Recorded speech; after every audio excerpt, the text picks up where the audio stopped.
All right, my assistant and I are going to model for you the 3 steps for folding and stapling your mask to make it 3-dimensional.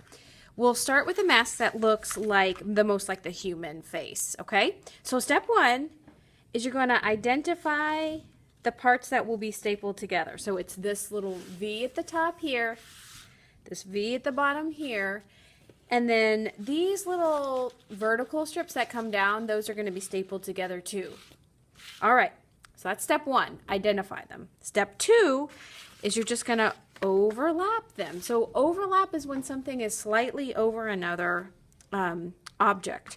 So I'm going to take this and hold it in my hands, and I'm bringing these 2 sides together, and I overlap them. This would be side by side. This is overlap. Okay, that's step 2.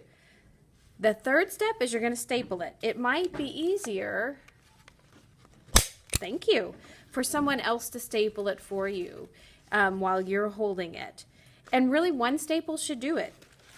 So I identified it, I overlapped, and I stapled. So there's the top one.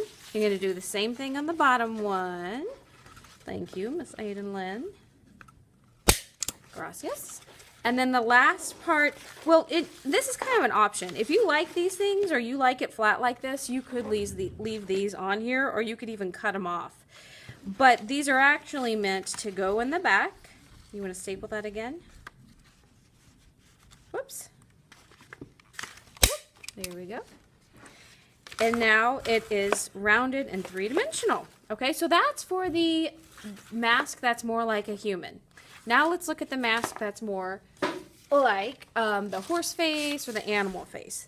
This one is even easier because there's really only one area to identify, overlap, and staple, and it's right up here at the top.